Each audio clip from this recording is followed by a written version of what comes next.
సమాజంలో మానవ సంబంధాలు విచ్ఛిన్నమైన తర్వాత ఏ దేశము బలంగా ఉండదు, ఏ కుటుంబము బలంగా ఉండదు.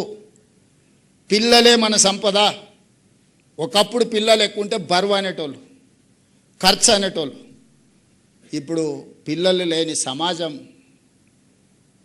అభివృద్ధి లేని దేశాలుగా మారుతూనే మనం చూస్తున్నాం. ఆ పిల్లల బాధ్యతనే తల్లిదండ్రులు ఎంత తీసుకుంటుర్రో. నేను ఎందుకు ఇవి చెప్తున్నా అంటే తల్లిదండ్రుల దగ్గర కూడా ఉండట్లేదు. 90% ఆ పిల్లలు మీతో ఉంటున్నారు. ఇక మీరే పేరెంట్స్గా బిహేవ్ చేయాలి, మీరే ఎల్డర్లీ పర్సన్స్గా వాళ్ళని బిహేవ్ చేయాలి, వాళ్ళకి నేర్పాలి. వాళ్ళు ఇంటి నుంచి స్కూల్కి వచ్చి స్కూల్ నుంచి ఇంటికి పోతే ఒక పర్యవేక్షణ ఉంటుంది, లేకపోతే తల్లిదండ్రులతో ఉన్నామనే ఒక నమ్మకం ఉంటుంది. అట్లా కాకుండా పూర్తి సమయం ఇక్కడనే ఉంటే హాలిడేస్ వచ్చినప్పుడు ఎప్పుడో తప్ప మిగతా సమయం అంతా ఆ పిల్లలు మీ దగ్గరనే ఉంటారు. మరి దేశ భవిష్యత్తు మీ చేతుల్లో, తరగతి గదుల్లో ఉందంటే అది టీచర్ల చేతుల్లో ఉన్నట్టే కదా. ఈ దేశ భవిష్యత్తునే మీ చేతుల్లో పెడుతున్నాం.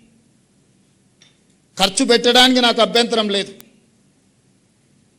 ఇంకెక్కడైనా దుబారా ఉంటే నేను తగ్గిస్తా. అవసరమైతే అందిన కాడల్లో తీసుకొచ్చైనా విద్యాశాఖ మీద నేను ఖర్చు పెడతా. మీరు ఏం కావాలో పిల్లల కోసం అడగండి, ఇవ్వకపోతే చూడండి.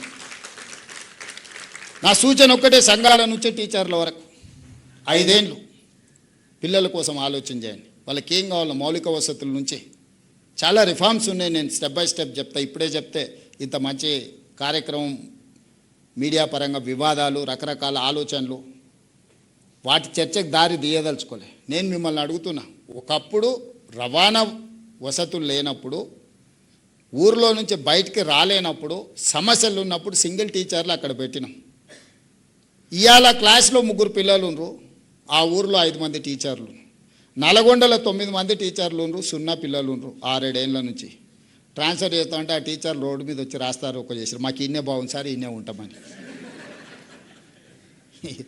ఎట్లా ఇది? ఎట్లా మీరు చెప్పండి, మీరే పరిష్కారం చెప్పండి. నేనేమంటున్నా అంటే మీ మండలాన్ని మీరు యాజ్ ఎ యూనిట్ తీసుకోండి. మీరు ఎక్కడ పనిచేస్తే అక్కడ మీ మండలాన్ని ఒక యూనిట్ తీసుకోండి. Best of the best education ఇవ్వడానికి ఏం కావాలో మీరే ప్రణాళికలు ఇవ్వండి. మీకంటే ఎవరు ఉన్నారు అవగాహన ఉన్నోళ్ళు? మీకంటే తెలివి కల్లోళ్ళు ఎవరు ఉన్నారు? మీకంటే నేను నమ్మడానికి నాకెవరు ఉన్నారు? మీరే కదా. మీరు చెప్పండి మీ మండలానికి ఏం కావాలి. మీ మండలంలో ఉండే ప్రతి పిల్లవాడు ప్రభుత్వ పాఠశాలకు రావాలి, వాడు ప్రయోజకుడు కావాలి. వాడికి ఏం కావాలో మీరు ఈచ్ మండల్ మీరు ఒక కార్యాచరణ ఇవ్వండి. అదే మేనిఫెస్టో. What is manifesto? ఈడ కూర్చొని నేను ఎందుకు, కింద నుంచి మీరు ఇవ్వండి. పైనుంచి నేను ఇచ్చే విధానం ఈ 70 ఏళ్ళు జరిగింది. ఇప్పుడు మార్చండి దీన్ని. 5 ఏళ్ళు మీరు ఇవ్వండి. నెక్స్ట్ అకాడమీకి ఏం కావాలనో డిసెంబర్ లోపల నాకు సబ్మిట్ చేయండి మండల్ వైజ్. క్లాస్లో 30 మంది, ఇప్పుడు మీరు ఇంతమంది ఉన్నారు కాబట్టి నేను మాట్లాడగలుగుతున్నా ఎఫెక్టివ్గా. నాకు కూడా ఒక కాన్ఫిడెన్స్ ఉంది. ముందర మీరు ఎవ్వరు లేరు, వేదిక మీద నేను 5రే ఉండడానికి ఎవరిని చూసి మాట్లాడాలి నేను?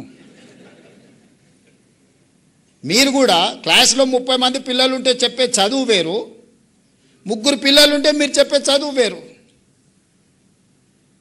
ఇక్కడ నా ప్లేస్లో మీరు ఊహించుకోండి, మీ క్లాస్లో ఉన్న 30 మంది పిల్లలే మీ ఉత్ప్రేరకాలు. మిమ్మల్ని ఉత్తేజపరిస్తే మీరు చెప్పేటప్పుడు ఆ పిల్లల ఫేసులో అర్థమయ్యేదాన్ని బట్టి మీకు ఒక మోటివేషన్ ఉంటుంది. 1, 2, 3 పిల్లలు, 5 క్లాసులు ఉంటే ఒకటే టీచర్ 5 క్లాసుల పిల్లల్ని ఒక రూమ్లో ఎట్లా చెప్పాలి? మీరే చెప్పండి. మీ ప్రాక్టికల్ ప్రాబ్లం కదా. ఒక సింగిల్ రూమ్ ఉంటుంది, 1 నుంచి 5వ తరగతి వరకు ఉంటుంది, టీచర్ ఒక్కడే ఉంటాడు. 1వ తరగతి కూడా ఆడే కూర్చున్నాయి, 2, 3, 4, 5 ఆడనే కూర్చుని ఎవరిని చదువు చెప్పాలి, ఎవరికి వినిపించాలి, ఏం చెప్పాలి? మీరు వాళ్ళని రూమ్లో కూర్చోబెట్టి కట్టితో 2 దెబ్బలేసే వరకే సాయంత్రం అయింది.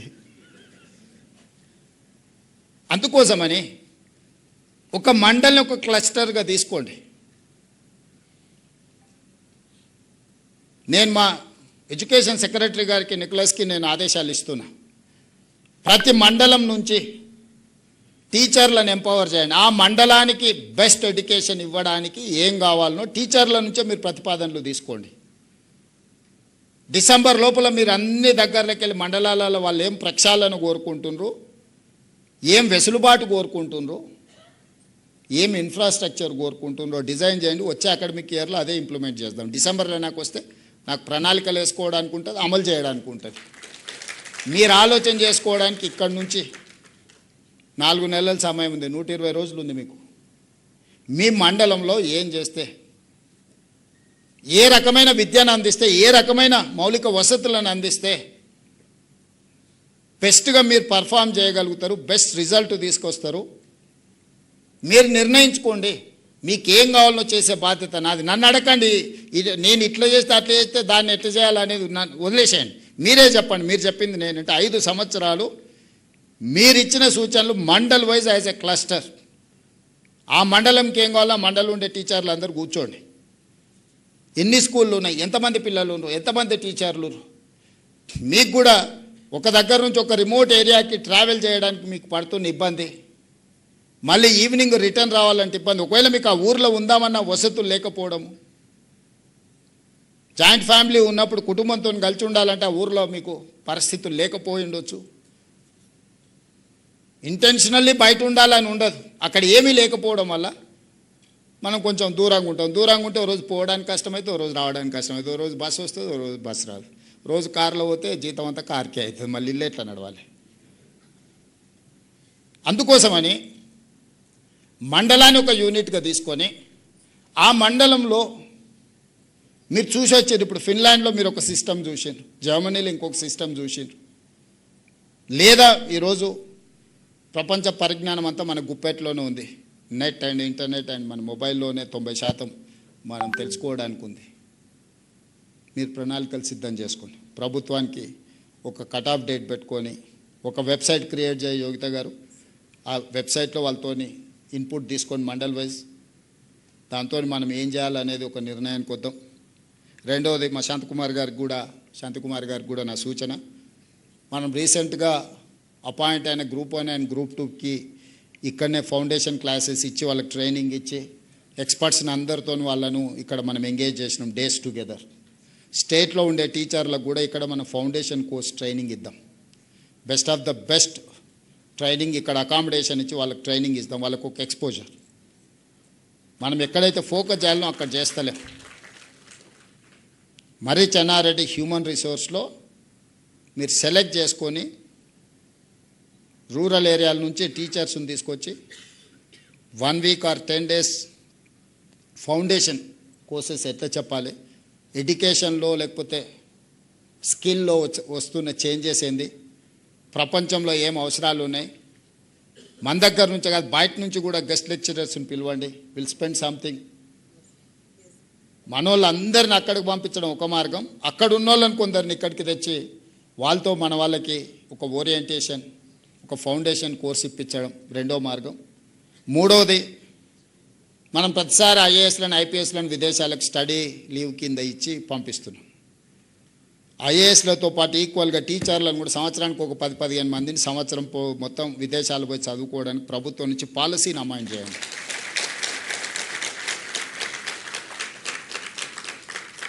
ఐఏఎస్ ఐపీఎస్ ఇక్కడికి వచ్చిన తర్వాత నాకు అవసరం ఉంది, నాకు బాటంలో అవసరం ఉన్నది టీచర్లు.